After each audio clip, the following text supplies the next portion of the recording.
ಬದುಕಿನಲ್ಲಿ ಕನಸು ಕಾಣುವುದು ಸುಲಭ, ಆದರೆ ಅದನ್ನು ನನಸು ಮಾಡುವುದು ಬಲು ಕಷ್ಟ. ತ್ಯಾಗ, ಪರಿಶ್ರಮ, ಇಚ್ಛಾಶಕ್ತಿ ಇರುವ ತಂಡ ಹೊಂದಿದ್ದರೆ ಯಾವುದನ್ನು ಸಾಧಿಸಲು ಸಾಧ್ಯ ಎಂದು ಹಿಂದುಳಿದ ವರ್ಗ ಹಾಗೂ ಸಮಾಜ ಕಲ್ಯಾಣ ಸಚಿವರಾದ ಕೋಟಾ ಶ್ರೀನಿವಾಸ್ ಪೂಜಾರಿಯವರು ಹೇಳಿದ್ದಾರೆ.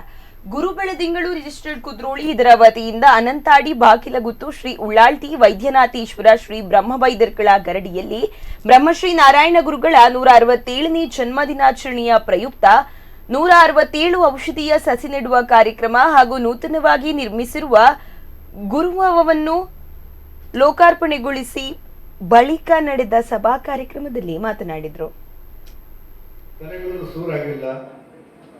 ಶುದ್ಧವಾದ ಕುಡಿಯುವ ನೀರು ಸಿಕ್ಕಿಲ್ಲ, ಮಕ್ಕಳಿಗೆ ಓದಲಿಕ್ಕೆ ವಿದ್ಯುತ್ ಇಲ್ಲ, ಕಡು ಬಡವರ ಮನೆಗೆ ಶೌಚಾಲಯ ಇಲ್ಲ ಅಂತ ನಿಂತ ನೆಲ ತನ್ನದಲ್ಲ ಅನ್ನುವಂಥ ಬೇಡಿಕೆಗಳು ಬಂದಾಗ ನಾವಿನ್ನೂ ಮೂಲ ಆಶ್ರಯಗಳನ್ನು ಇಟ್ಟುಕೊಂಡು ಕೆಲಸ ಮಾಡಿದ್ದೇವಾ ಅನ್ನುವಂಥ ಚರ್ಚೆಗಳು ನಮ್ಮ ಮುಂದೆ ಆಗಾಗ ಬರ್ತಾ ಇರುತ್ತೆ.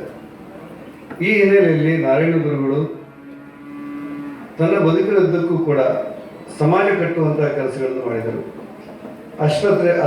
ಅಸ್ಪೃಶ್ಯತೆಯನ್ನು ನಿವಾರಣೆ ಮಾಡಿದರು, ಜಾತಿವಾದವನ್ನು ಧಿಕ್ಕರಿಸಿದರು, ಮೇಲು ಕೀಳುಗಳನ್ನು ಅವರ ಅನುಯಾಯಿಗಳು ಮಾತ್ರವಲ್ಲ, ಸಮಗ್ರ ಹಿಂದೂ ವರ್ಗದವರು ಮಾತ್ರವಲ್ಲ, ಎಲ್ಲರೂ ಕೂಡ ಅದನ್ನು ಒಪ್ತಾರೆ ಅಂತ ಹೇಳ್ತಕ್ಕಂಥ ಮಾತನ್ನು ನಾನು ಹೇಳಲಿಕ್ಕೆ.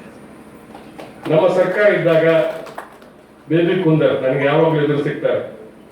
ನನಗೆ ಒಂದು ಮಾತು ಹೇಳಿದ್ರು, ನಾವು ಯಾಕೆ ಮುಖ್ಯಮಂತ್ರಿ ಹತ್ರ ಹೋಗಿ ಜಯಂತಿ ಸರ್ಕಾರದ ಮೂಲಕ ಮಾಡಲಿಕ್ಕೆ ಆಗೋದಿಲ್ಲ ಅಂತ ಹೇಳಿ ನನ್ನಲ್ಲಿ ಹೇಳಿದಾಗ, ನಾವು ಅವರನ್ನ ಕರ್ಕೊಂಡು, ಕೆಲವು ಮಂದಿಯನ್ನು ಕರ್ಕೊಂಡು ನಾವು ಮುಖ್ಯಮಂತ್ರಿ ಹತ್ರ ಹೋಗಿದ್ದೀವಿ, ಸಿದ್ದರಾಮಯ್ಯ ಹತ್ರ.